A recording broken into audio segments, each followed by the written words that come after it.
So I'm going to give you some tips today on hot weather riding, and hopefully you can see my screen there. It's 108 degrees right now, and I'm out here on this bike, 350 watt rear hub motor, doing a range test. And am I completely nuts? Maybe a little bit, but know that to a bike, not a human, temperature is not quite the same. So even though there's going to be some elevated temperature, most of the bike parts can deal with this pretty well, provided you're not going full out and just hammering on it.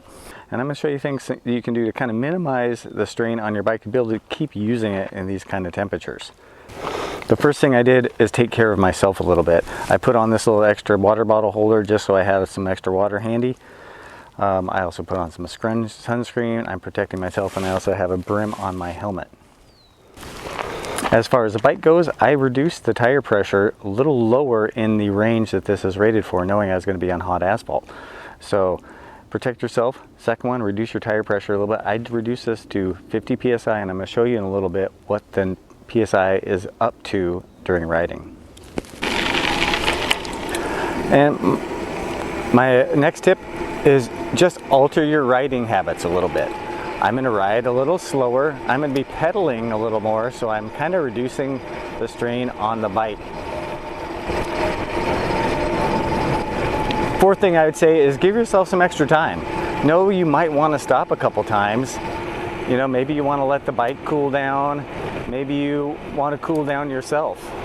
I do feel like at about 15 miles per hour, which is we're a little bit below what we're riding right now, you do feel you get cooled down by the wind a little more than riding at like say 10 to 12 miles per hour.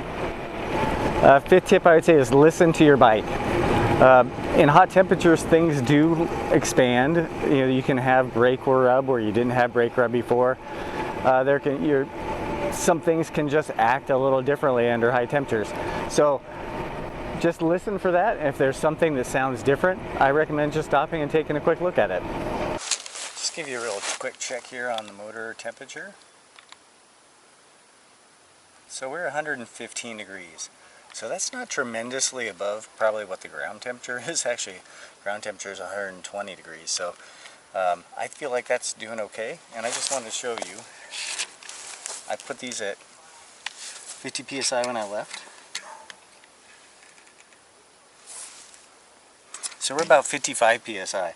So we've increased about 5 psi in the tires just on this little bit of ride. So, you know, reduce that tire pressure initially when it's going to be super dang hot like this. Alright, so those are my tips for riding when it's hot out. You know, really giving yourself that time and be able to take a break like I'm doing right now to cool off a little bit. E-bikes do really help with that because you don't have to exert quite as much force to go the speed you want. So you can kind of dial back your effort when you want to, especially when it's hot outside. And you know, I know there's some people talk about keeping your temperature of your battery down. Really, unless you're really going full on amp draw, so like a lot of full throttle or highest assist level, you're really not heating up the system too much at all. So I'd say get out there and ride safe, catch the wave, and stay cool.